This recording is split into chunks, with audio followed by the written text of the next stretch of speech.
Hi, this is Julie from www.forgetmenot.publishmystories.com.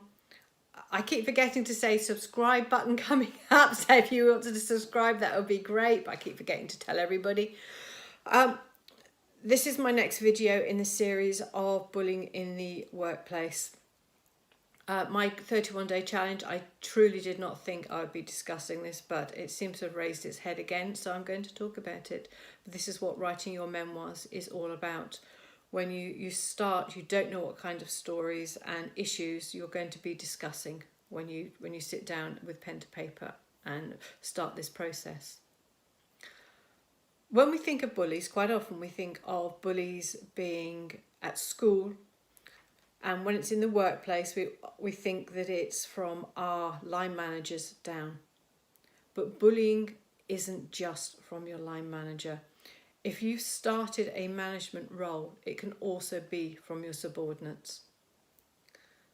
That first run of being a line manager is one of the loneliest places, because you're no longer one of the girls, one of the boys.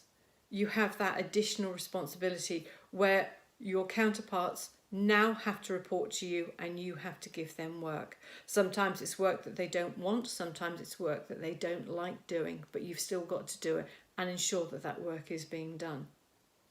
You also have to report to your line manager. So you are in a no-win situation. People report to you, you report to your line manager. There is nobody else that you have the ability to talk to, because your subordinates are no longer your friends. They could be friends outside of the office, but in the office, it's very, very difficult. Your subordinates have a very distinctive way of bullying a line manager or bullying you. And this comes from not doing tasks and in a timely manner, so that you then get into trouble from your line manager. But then there's the hidden bullying that people don't seem to realise.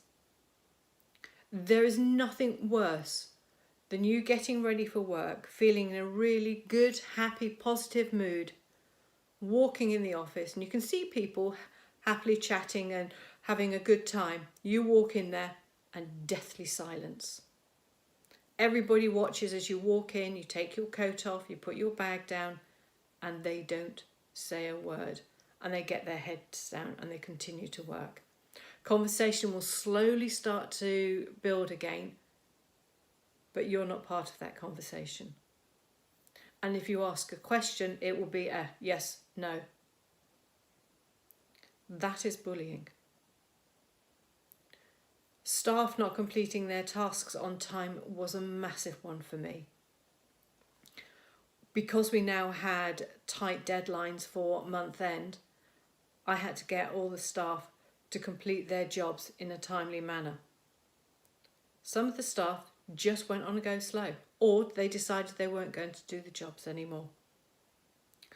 The other one that was quite common is, oh, I forgot. Oh, I didn't realise you needed it now.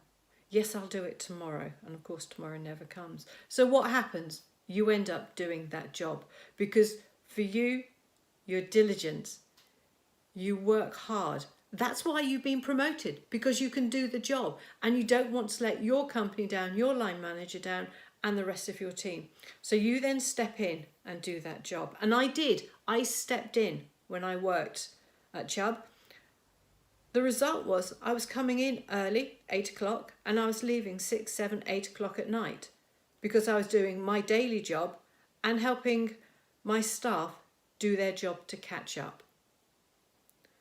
Unfortunately, after a while, it's then expected. So if you don't come in early, oh, Julie, you came in late. Oh, are you leaving early? No, it's 5 o'clock, it's my normal leave time. But we've still got a lot of work to do. And it's that chip, chip, chip away.